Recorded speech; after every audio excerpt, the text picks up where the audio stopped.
Bonjour à toutes, bonjour à tous. Alors, prendre sa place est un sujet qui est important pour vous. Osez prendre sa place. Souvent, on va voir ce sujet ensemble. Alors, au niveau professionnel, oser prendre sa place en réunion avec ses collaborateurs, son manager, ou alors au niveau de sa vie personnelle, avec son entourage, ses proches. Et alors, aujourd'hui, je suis vraiment ravie de pouvoir accueillir Aurélie parmi nous, qui est une initiatrice de reliance amoureuse et experte en communication authentique et bienveillante, parce qu'elle va justement nous parler d'oser prendre sa place sur le plan du amoureux et plus particulièrement sur le thème de la dépendance amoureuse. Voilà. En plus, Aurélie, on a de la chance de t'avoir parmi nous. C'est un direct depuis l'île de Koh Phangan.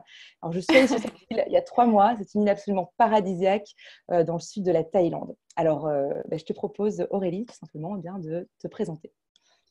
Ok, écoute, déjà merci Marion pour cette invitation et aussi cette présentation. Mm-hmm. Voilà, c'est la Avec thématique plaisir. Oser prendre sa place est une thématique qui résonne vraiment profondément avec moi-même et mon parcours, et je pense que ça va résonner énormément aussi aujourd'hui avec les personnes qui pourront voir Ouais. l'interview. Mm-hmm. Et donc, pour me représenter, donc voilà, je m'appelle Aurélie Dubois, comme tu l'as dit, initiatrice de Reliance Amoureuse. Et donc, la mission que je me suis donnée aussi au travers de mon parcours personnel, Mm-hmm. c'est de pouvoir aider les femmes entrepreneurs à pouvoir développer l'art de communiquer de cœur à cœur avec leurs partenaires Mm. pour justement amener plus d'harmonie dans la relation de couple. Et Ouais. donc, cette communication de cœur à cœur, ça passe aussi par le fait de pouvoir trouver les mots justes pour justement mieux être écoutée, mieux être comprise et aussi mieux être soutenue par le partenaire, mais aussi offrir la possibilité à l'autre de pouvoir mieux nous comprendre, justement. Mm. Donc, tout ça, ça passe aussi par l'apprentissage et la connaissance de soi, déjà en tant qu'individu, en tant qu'être humain. Parce qu'on Ouais. ne peut pas comprendre l'autre si on n'arrive pas à se comprendre pleinement soi-même, que ce soit au Ouais, niveau de nos c'est sûr. émotions, au niveau de nos besoins. Et donc, dans mon parcours Mm-hmm. personnel, au-delà du challenge de la communication dans la relation de couple, parce que c'est pour moi un des piliers fondamentaux d'une relation de couple Mm-hmm. harmonieuse, mais il n'y a pas que ça. Ouais. J'ai remarqué que aussi il y avait énormément ce qui jouait en général dans les couples, la notion de compréhension, Ouais. quand à un moment donné les partenaires ne se comprennent plus. Mm-hmm. Et dans la plupart des femmes que j'accompagne, vient se jouer aussi la notion de dépendance affective Mm-hmm. qui touche beaucoup de monde, on va dire, sur Ouais. différents degrés. La Ouais. dépendance va se jouer sur différents degrés, mais de manière générale, ça va toucher beaucoup de femmes, mais beaucoup d'hommes aussi, Mm-hmm. à des paliers différents au sein de la relation. Mm-hmm. Et donc, on va pouvoir approfondir vraiment qu'est-ce que c'est que la dépendance affective, comment la C'est ça. reconnaître, comment en sortir, les C'est rôles qui ça. se jouent à l'intérieur de tout ça. Ah, super, je suis super contente que tu sois là, qu'on peut avoir cet échange ce matin entre Paris et Copenhague, toutes les deux, parce Ouais. que même moi, personnellement, j'ai pu voir ô combien dans mes relations de couple, l'impact de mon couple sur mon entreprise.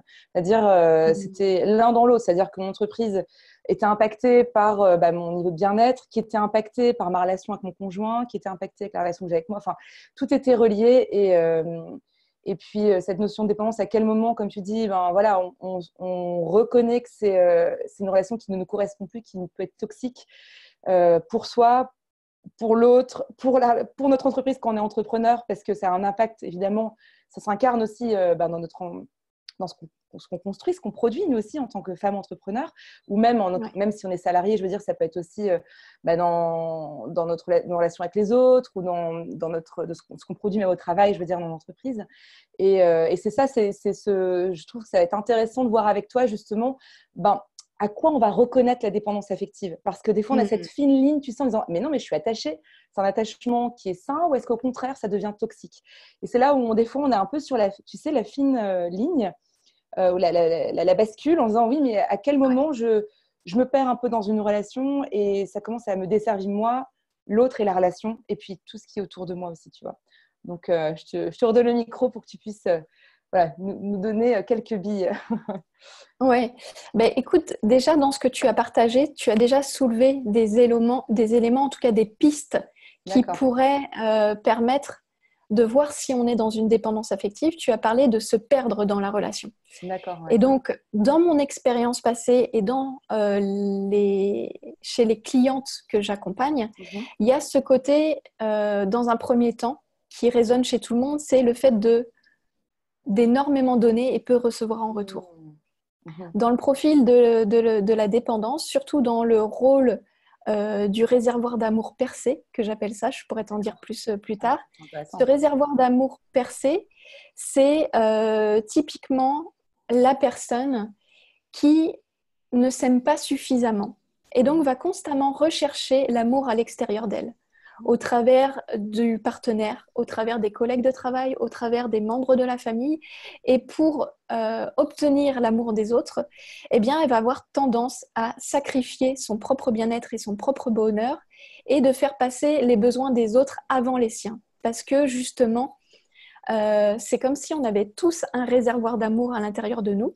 Ouais. Et ce réservoir d'amour, s'il est vide, s'il s'assèche, eh bien, c'est comme si on était en plein désert et que notre gourde était vide. Dès qu'on va voir une source d'eau à portée de main, on va vouloir se ruer. C'est l'oasis, là. On met la tête dans l'oasis. Voilà. Directement Sauf que dans le bassin. quand on est asséché, ça devient une pulsion. Et donc, il va y avoir un instinct de survie à vouloir, limite, tu vois, sauter sur l'autre. Alors, pas forcément physiquement, mais en tout cas, dans l'énergie, ça va se sentir, c'est qu'à un moment donné, ben voilà, on va tout faire pour rechercher l'amour. Oui, il y a un côté tout à fait. Se nourrir pour se sentir exister, ouais. Alors, à différents degrés, hein, parce qu'il y en a, ça va être vraiment et puis d'autres, ça va être plus alterné, mais de manière générale, il y a ce côté, ok, de se poser la question, ok, est-ce que moi, dans ma relation de couple ou dans ma relation aux autres, est-ce que j'ai cette tendance à beaucoup donner et à un moment donné, à trop donner, développer une attente qui fait qu'on va se sentir frustré. Et dans cette frustration, eh bien, ça va développer une espèce d'irritation qui fait qu'à un moment donné, ça va se transformer en mode reproche, critique vis-à-vis des autres et que ça va alimenter un conflit. D'accord. Okay. Donc ça, il y a cette notion de donner et recevoir, ou cette impression en tout cas de trop donner et peu recevoir. Il y a ce côté aussi, je ne m'aime pas suffisamment, je ne me fais pas suffisamment confiance. Donc, à un moment donné, je vais rentrer dans une sorte de passivité et dans un rôle de suiveuse. Je vais avoir plus tendance à me laisser porter par l'autre parce que l'autre a quelque part une identité qui est plus prononcée, avec peut-être des rêves et des aspirations qui sont plus clairs. Et donc, étant donné que c'est plus clair, on va avoir cette tendance justement à avoir un rôle de suiveur et petit à petit à s'effacer dans la relation de couple. Ouais. Et j'imagine que c'est, comme tu dis, c'est très subtil. Au début, on peut être une femme, parce qu'on peut avoir l'air d'une femme qui a confiance en elle, qui prend sa place sur différentes parties. Et puis, il suffit justement qu'on aille réveiller quelque part, et on va aller voir ça un peu plus tard, mais ensemble, mais réveiller quelque chose en soi qui est peut-être plus vulnérable, et se voir au fur et à mesure aller dans cette dépendance, mais vraiment de manière très subtile. Et c'est ce que tu dis, donc c'est vraiment ce que j'entends, cette notion de prise de conscience, d'être à l'écoute, de s'auto-observer en disant, tiens, c'est marrant, en 2-3 mois, comment je me sens moins bien, je donne plus, comme tu dis, je donne plus que je reçois. C'est ça, j'ai l'impression de me perdre un petit peu en termes même d'amour de moi, je fais passer l'autre avant moi-même, c'est ça ? Oui, complètement. Et puis c'est insidieux, on ne s'en rend pas compte. Alors il y a certaines femmes, justement, elles vont avoir cette tendance à rayonner quand elles sont célibataires. Oui. Et c'est dans la relation où forcément les blessures vont s'activer et que là, petit à petit, à un moment donné, on va avoir l'impression de se ternir à l'intérieur, de se flétrir ou de perdre en lumière. Et donc, il y a ce côté aussi, des fois, de ne pas oser dire ou faire des choses par peur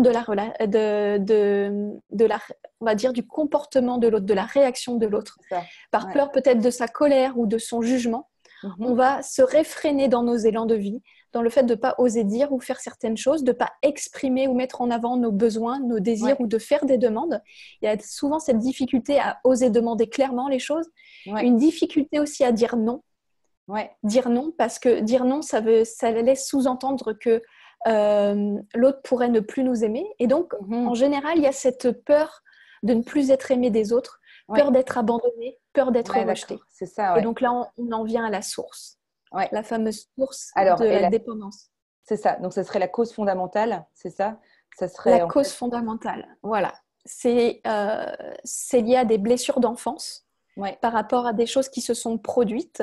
Ça peut être en mode vraiment, tu vois, un truc traumatique, comme un ouais, abandon d'un parent, mais ça peut être beaucoup plus subtil aussi, sans qu'on s'en rende j'imagine. compte. Mhm. Mais en tout cas, il y a vraiment un moment donné dans l'enfance un truc qui se joue au niveau de la blessure d'abandon ou du rejet principalement. Ça peut être aussi la blessure de trahison, mais de manière générale, c'est vraiment l'abandon en premier qui est vraiment puissant, le rejet aussi.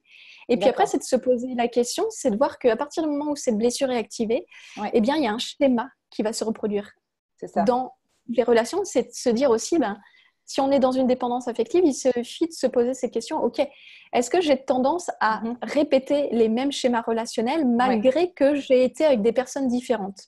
Mhm. Et de se poser la question, est-ce que ça m'arrive régulièrement de me sentir abandonnée ou rejetée par les autres?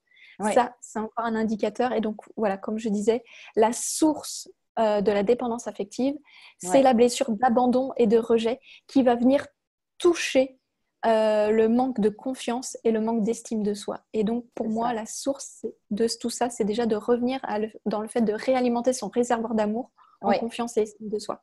C'est ça, et tu vois, dans ce que tu dis, je trouve ça, enfin, moi, je me reconnais aussi parce que j'ai été dans des relations amoureuses où j'ai vécu une forme de dépendance. Quand tu me dis, ben, tu peux être très confiante dans les périodes de célibat, et puis le moment où tu rencontres quelqu'un, moi, ça m'est arrivé de ben, me retrouver, oui, j'avais confiance, et pas même je le retrouve, je rencontre cette personne, et au moment où je commence à tomber amoureuse, je perds comme mon ancrage, mon rayonnement, mon monde devient l'autre, je ne reçois pas le texte au bon moment, ou alors je suis en attente, tu vois. Et c'est vrai dans ce que tu dis, le côté subtil et le côté où ben, plus j'attends que l'autre me valide, moins j'ai d'estime pour moi, donc plus j'ai besoin de l'autre, donc moins j'ai, tu vois, enfin cet effet cercle Exactement. vicieux où en fait ben, on s'enfonce tranquillement ben, dans une forme de c'est ça, d'attente qui est de plus en plus démesurée. Comme on parlait, ça y est, j'ai l'oasis, tu es enfin là, présent.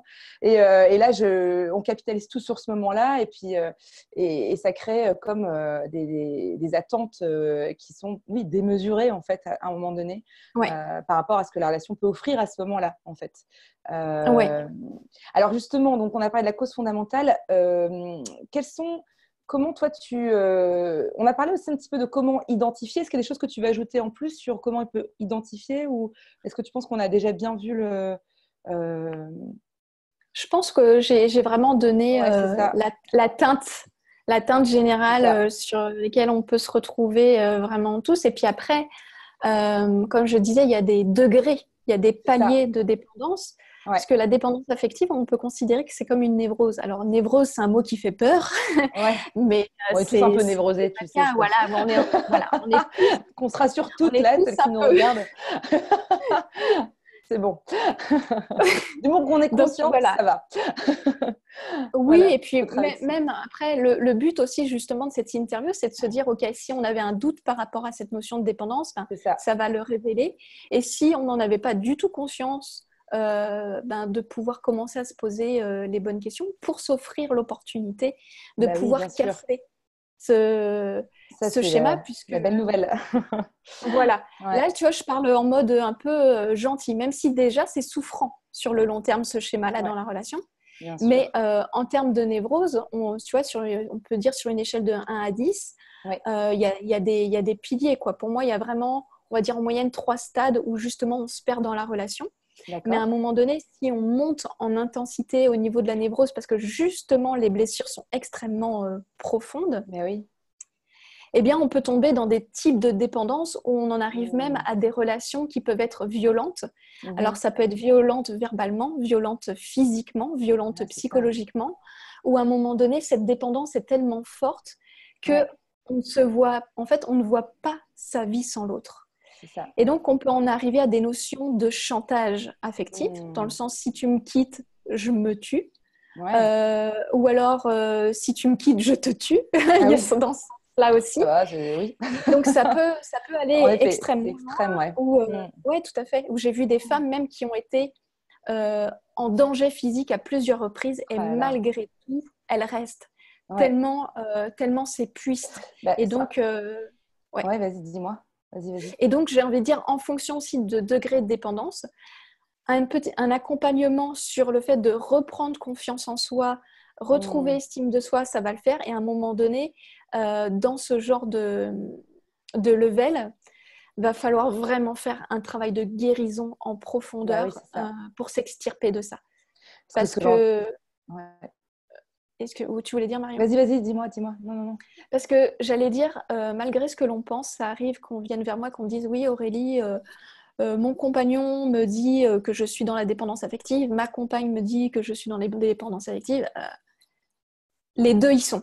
Il y a pas un ou l'autre. Et ça, c'est un peu la fausse croyance qu'il y a, c'est de se dire, oh, bah tiens, c'est l'autre qui a un problème. Non, Alors on justement, fonctionne ouais. par système d'aimant. Ok. Donc, les dépendants affectifs Mhm. s'attirent entre eux. Ok, Ça, c'est donc systématique. c'est intéressant Ouais. parce qu'en effet, quand il y en a un qui dit non, mais c'est elle, elle me harcèle de texto, alors que moi j'ai eu ma vie tranquille, etc.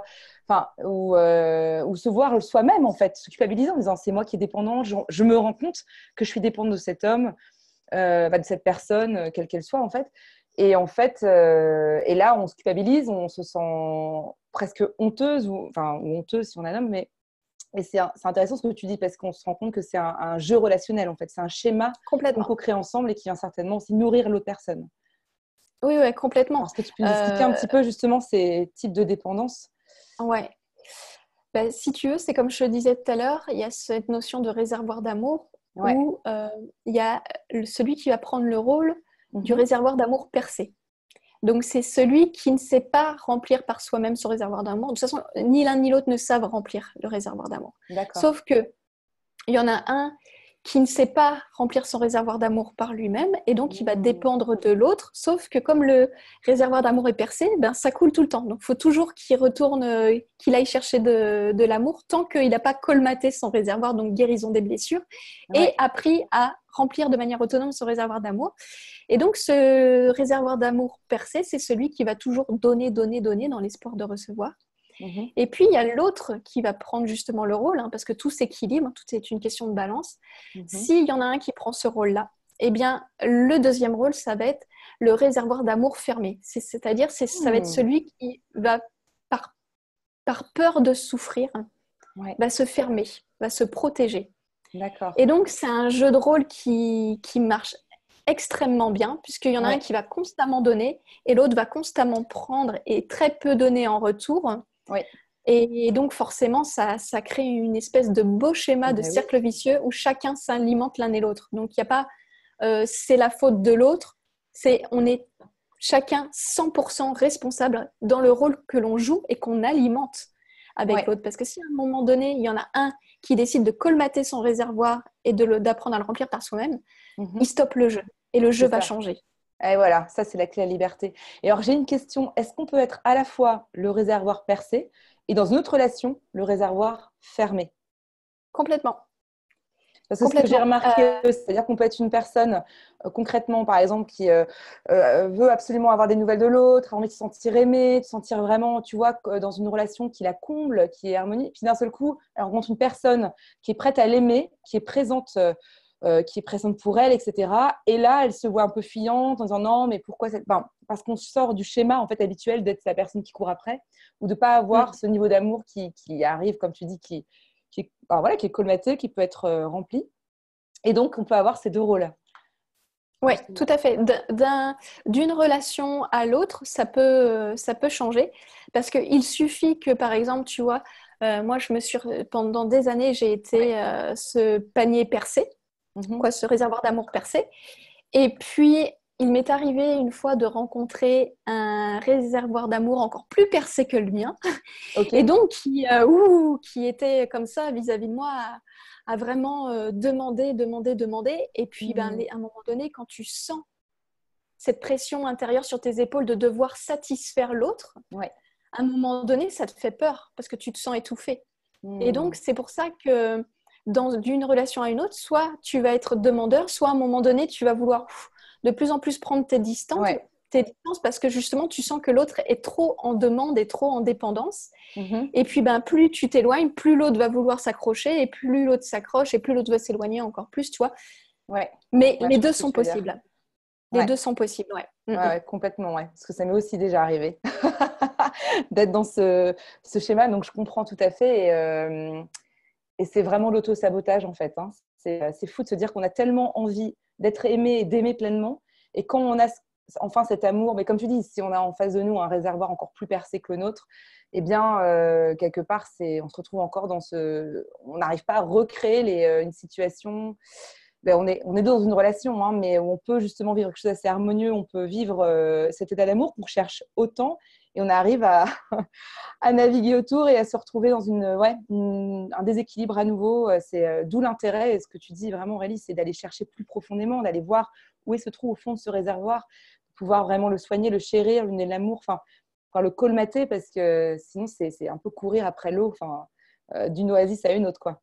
Ouais. Et puis, tant que c'est pas vu, tant que c'est pas guéri, le schéma, certaines personnes vont reproduire à vie ce schéma, hein, jusqu'à la fin de leur jour. Donc, ah oui, c'est sûr. Puis, ce qui est triste dans tout ça, c'est que quand on est dans cette dépendance, si à un moment donné, on a des enfants, il y a de fortes chances qu'on transmette ça aux enfants. Et donc, eux aussi se retrouvent dans ce schéma de dépendance à un moment donné. Donc, c'est sûr. Voilà, c'est intéressant, si on s'en rend compte, de pouvoir faire à la fois ce travail pour nous, pour notre bien-être et notre bonheur, mais aussi dans le fait de se dire aussi que, pour préserver aussi éventuellement les enfants ou les futurs enfants de ce schéma qui est extrêmement compliqué et douloureux et souffrant. Et ce que j'aime vraiment, ce que tu dis, c'est le côté de se responsabiliser, en fait, en disant c'est pas les enfants qui vont gérer mon bagage, qui peut-être vient d'ailleurs de ma mère ou de ma grand-mère ou mon grand-père. Enfin, ça peut être un bagage qui peut venir de plusieurs générations.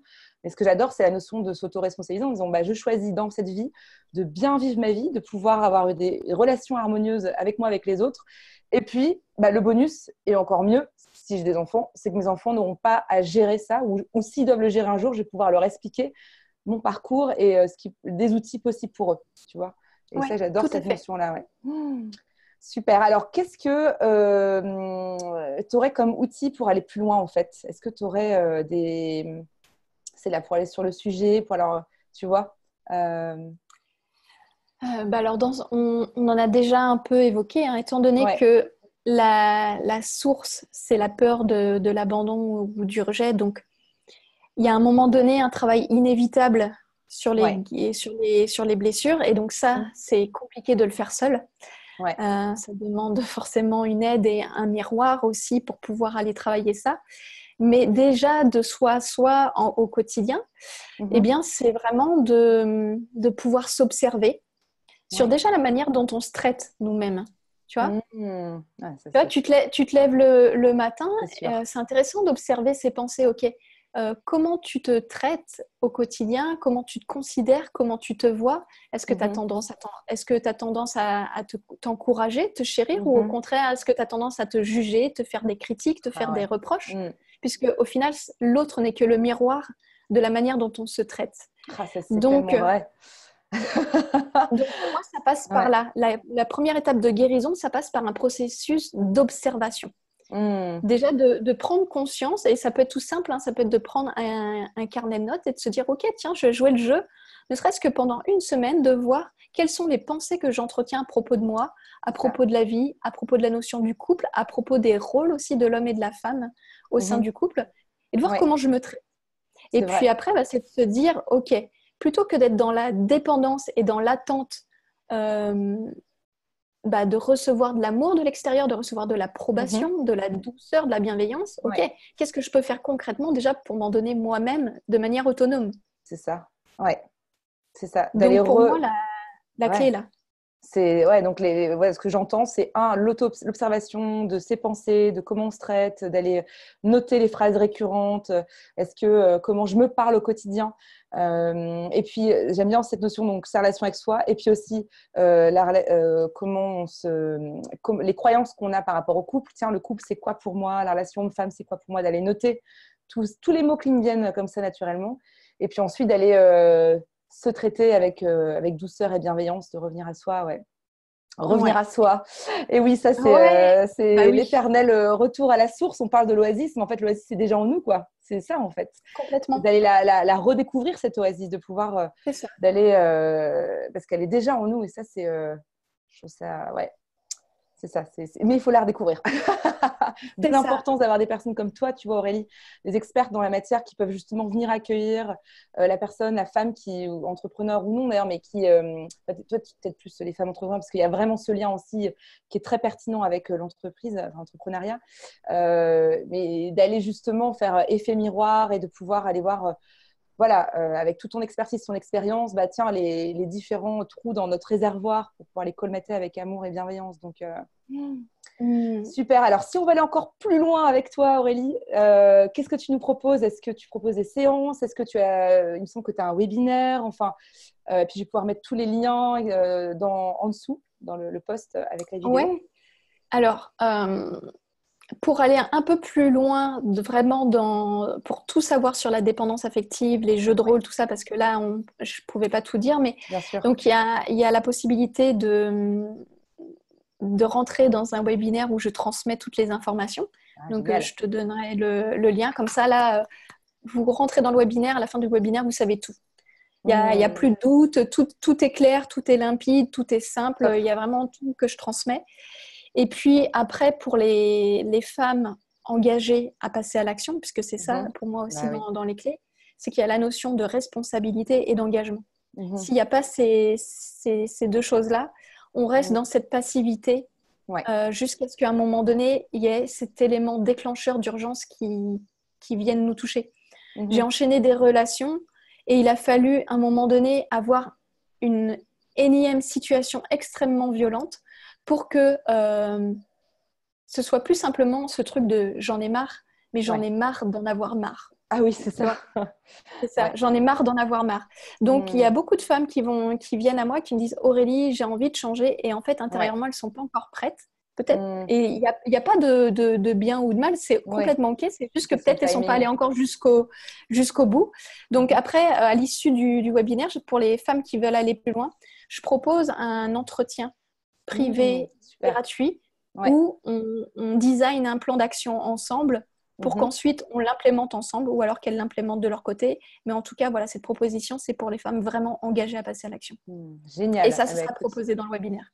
super. Eh ben, super. Je pense que ça va vraiment interpeller et venir voilà, donner plein d'informations supplémentaires, d'aller nourrir la réflexion et la mise en action, comme tu dis, pour les femmes qui en ont marre d'en avoir marre, pour aller encore Ouais, plus ouais, ouais. loin et puis chérir sa vie, quoi, chérir sa relation avec soi, la relation avec les autres, et puis de profiter pleinement de notre vie parce qu'on est appelé, sincèrement, je pense que tu seras d'accord avec moi, Aurélie, mais de vivre pleinement cette vie comme un cadeau précieux, en fait, en paix et en harmonie avec soi et avec les autres. Donc, Ouais, complètement. Surtout quand on est entrepreneur, parce qu'en oui, général, la plupart des femmes entrepreneurs, il y a cette mission aussi de transmettre un savoir, transmettre une expertise. Et oui. quand on est dans cette dépendance affective et que ça va mal dans le couple, ça joue aussi Ah, sur la c'est sûr. croissance de notre activité. Et Mhm, d'ailleurs, il y a beaucoup de femmes qui sont en burn-out parce que mhm. justement, elles ne se respectent pas. Et c'est aussi des symptômes d'une dépendance affective à vouloir trop donner dans le travail aussi. C'est intéressant ce que tu dis. On peut voir ces dépendances un peu partout, hein. C'est pas Ouais. uniquement l'affectif, ça peut être la relation au travail, etc. C'est un sujet qui est tellement passionnant. Je pense qu'on pourrait en parler pendant des heures. Ouais, voilà, on peut en parler pendant des heures, En mais tout c'est pas le cas, but. voilà, exactement. En tout cas, Aurélie, je te remercie beaucoup d'avoir donné cette demi-heure ensemble, pouvoir expliquer ce que c'est la dépense affective et pour aller plus loin, pour s'en sortir surtout, pour pouvoir profiter pleinement de sa vie. Et puis, bah, je te dis à bientôt. Ouais, merci Puis à Marion bientôt. aussi. Bye Merci, bye. bye.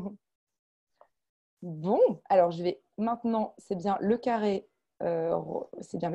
enregistré.